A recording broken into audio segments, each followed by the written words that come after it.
Você já ouviu falar em manipulação emocional? Para falar sobre esse assunto hoje, a gente recebe a psicóloga Rayane Moreira. Oi, Rayane, seja bem-vinda com você. Boa tarde, Fernanda. Boa tarde, meu amor. Boa tarde, todos de casa. Quando a gente fala em manipulação, a gente acredita numa mudança, né? E o manipulador emocional busca justamente isso. Como é que ele age? Vamos lá. Existem algumas características que começam a ficar mais evidente quando tem alguém querendo manipular outra pessoa.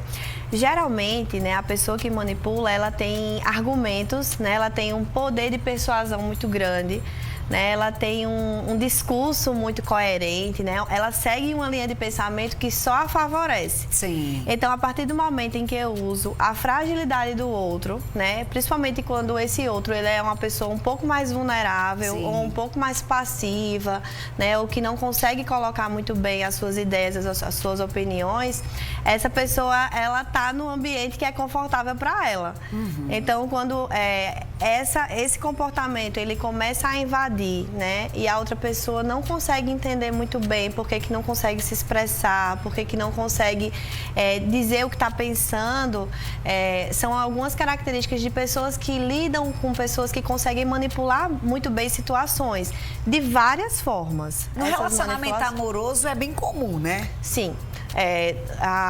Dentro do relacionamento amoroso, dentro de qualquer relação, né? Eu costumo colocar que relações, elas podem existir a todo instante. Se a gente não consegue se colocar nas relações, até desde a relação familiar, isso vai refletir também em como eu coloco ou eu não me coloco nas relações amorosas. Então, dentro de um relacionamento afetivo, isso acaba ficando, né, em evidência também, né? E acaba que essa pessoa que tem essa narrativa mais persuasiva para lhe favorecer, né, ela pode machucar muito bem o outro, com alguma situação em que, por mais que ela esteja totalmente errada, equivocada, mas ela entra com um discurso, né, de autopunição, é isso mesmo que você está me dizendo, eu mereço. Então vem num lado mais extremista, né, de dizer você não vai me ver mais nunca, para sempre, né, eu vou me matar. Então tem muito dessas falas, né, que podem estar ligadas a esse perfil, né? Existem outros perfis também, por isso a necessidade de investigar se isso é uma fala que já é para chamar atenção ou se isso já é uma fala de alguém que, né, tem alguma patologia psicológica, né, ou alguma patologia psiquiátrica. Então, é importante a gente entender o contexto, se isso costuma se repetir. Uhum. Então, a frequência com que isso pode acontecer dentro do relacionamento pode mostrar muito bem se esse é um perfil que já tem características de persuadir, de colocar a situação a seu favor, de trazer situações do passado para poder colocar como, né, naquela situação que pode não ter muito a ver, mas favorecendo ele traz o pensamento. Uma telespectadora ou telespectador que não se identificou diz assim, então todo mundo em algum momento vai ser manipulado ou vai ser manipulador? Boa, gostei dessa pergunta. Na verdade, esse comportamento a gente aprende desde a infância. Então, a criança, ela tem muito forte esse comportamento. Quando eu quero, né, ter um brinquedinho, o que é que a criança faz? Faz aquela birra, chora, se joga no chão, né? Aí a mãe, para não passar o constrangimento, vai dar o brinquedo, que é para acabar logo aquela situação que muitas vezes é vexatória para ela. E ali a criança já está aprendendo o que fazer para ter o que quer. É isso aí. Então, como é algo instalado desde muito cedo, né, esse é um processo que tem que começar a monitorar desde cedo também. Sim. Porque como essa característica ela vai ficar muito fortemente evidenciada na vida adolescente, na vida adulta, nas relações de trabalho, nas relações sociais, nas relações amorosas, como é o tema de hoje, é importante a gente perceber o limite, né? O limite de quando eu estou fazendo aquela situação, como eu estou lidando com aquela situação sempre para me favorecer, ou se eu consigo entrar em acordos, eu consigo ser uma pessoa mais flexível a entender que nem sempre as coisas vão girar em torno dela e que nem sempre, né, tudo vai acontecer conforme ela quer que aconteça. Como identificar esses sinais? Porque tem muita gente que está assistindo hoje o nosso papo e está dizendo, meu Deus, é sempre assim. Nas nossas discussões, e aí eu estou falando de casal, nas nossas discussões, no final das contas, eu sempre começo a me enxergar como errada. Então eu estou sempre assim, não... Aquela história, você tá louco, você vê uma coisa, você encontra, às vezes você tá louca, tá vendo como você é desequilibrado, você é uma insegura. E às vezes você diz, eita, peraí, acho que eu tô mesmo insegura, acho que eu não vi nada demais. Então, acontece muito isso, né, Nayara? É, isso. Esse discurso, essa narrativa de quem convive com pessoas manipuladoras, elas são sempre muito parecidas. Sim. Então, costuma ser sempre alguém de fora que pode até visualizar isso de uma forma mais neutra. Então, a partir do momento em que eu me sinto insegura de dizer algo que eu não gostei, alguma coisa que de repente me incomodou, né? Quando eu deixo, né, de fazer, de comer uma comida porque eu realmente gosto, quando eu deixo de fazer uma viagem porque eu realmente quero, né? A partir desse momento eu estou colocando a vontade do outro acima da minha própria vontade.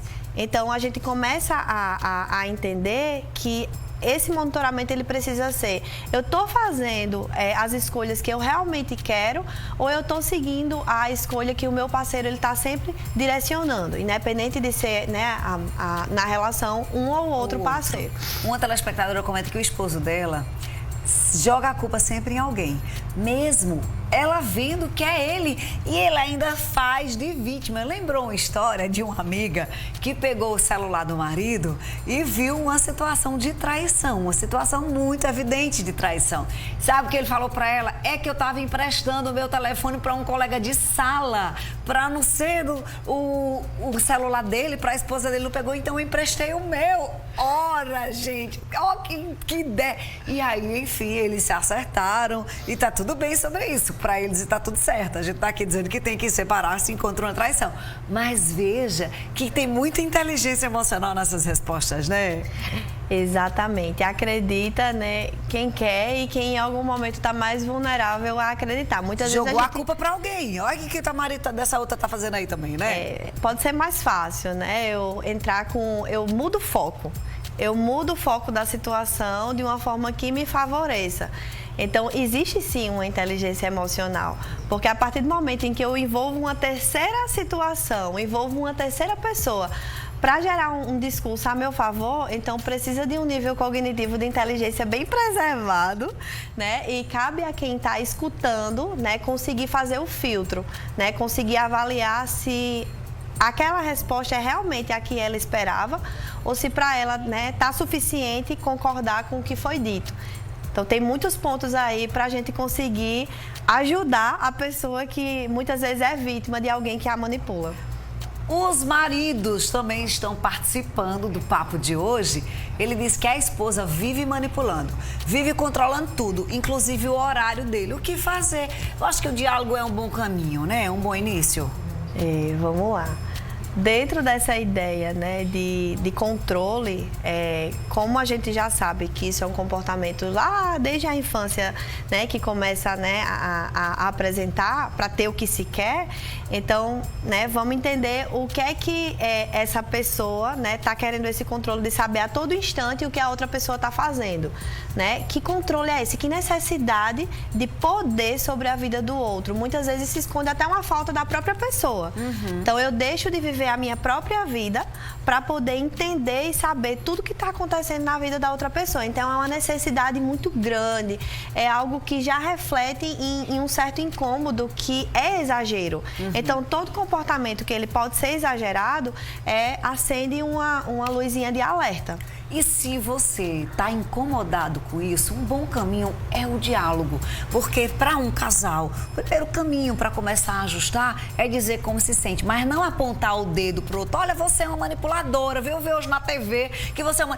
Porque a naturalidade do ser humano é de se defender. Quem conversa você que não me diz para onde você vai? Então, ó, já parou para me dizer como eu sinto quando você fica me perguntando toda hora onde é que eu tô, E quando a gente coloca como a gente se sente, o outro tem maior possibilidade de aceitar ouvir o que você tem a dizer. Quando você aponta o dedo, a gente tende literalmente a querer se defender. Então preste atenção como você vai começar essa conversa e construa esse espaço para o diálogo para sua esposa. Deixa eu agradecer aos meninos e às meninas que mandam, né, as partilhas aqui e dizer que tem um monte de mensagem, mas hoje não dá tempo. Só que a Rayane tá lá nas redes sociais. Dá teu Instagram, Rayane.